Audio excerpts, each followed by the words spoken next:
Democratic Congressman Andy Kim of New Jersey, who tweeted today urging his GOP colleagues to vote for the bipartisan commission, writing, "This is not about politics. It's about truth. We have no healing unless we have truth." Congressman Kim, thank you so much for joining us tonight. Thanks for having me today.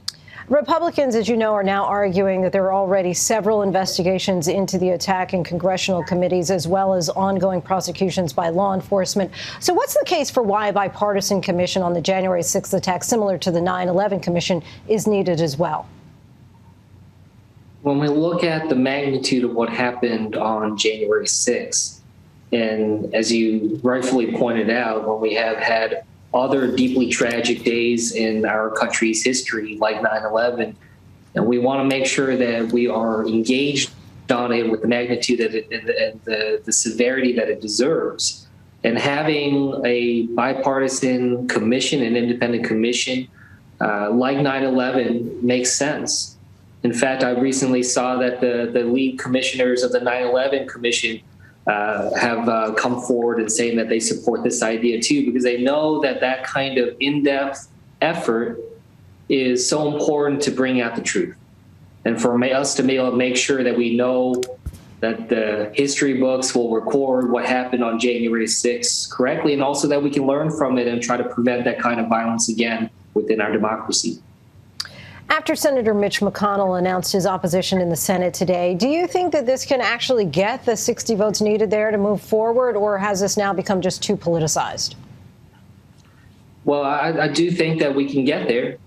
So, I mean, we've seen before that, you know, that Mitch McConnell and Speaker and Kevin McCarthy are not going to be able to dictate how their entire caucus votes. This is a moment where we need to show bipartisanship to the country, unity that what happened on January 6th is unacceptable, should never be normalized in our country. And that's what this is about.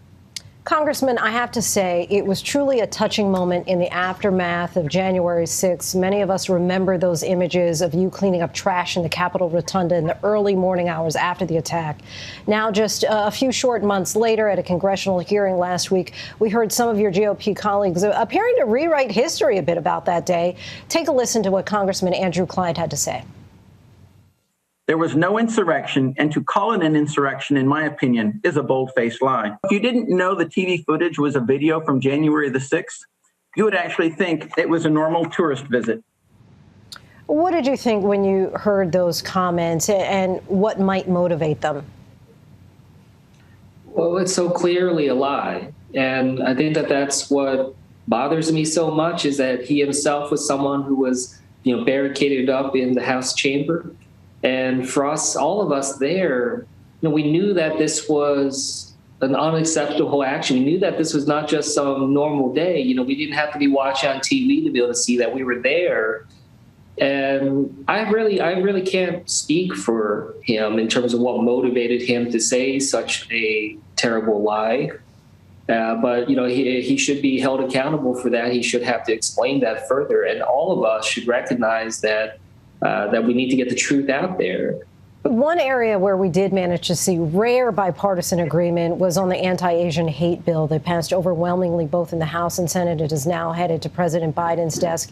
And I want to begin the start of a tweet thread that you recently posted about your own family grappling with this issue. And you wrote, "My 5-year-old boy came home and asked me why a bigger kid kept calling him Chinese boy. My son, confused, told the boy, 'I'm a New Jersey boy.' He laughed it off, but my eyes welled up.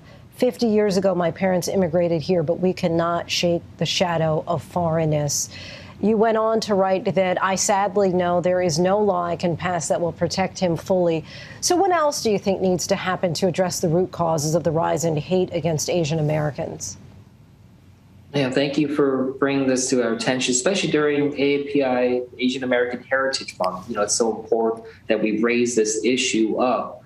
I visited the families of the victims of the Atlanta shooting down there. And I'll tell you, it was one of the most powerful experiences of my life, just to see that raw emotion and hurt due to the violence that had taken a family member from them.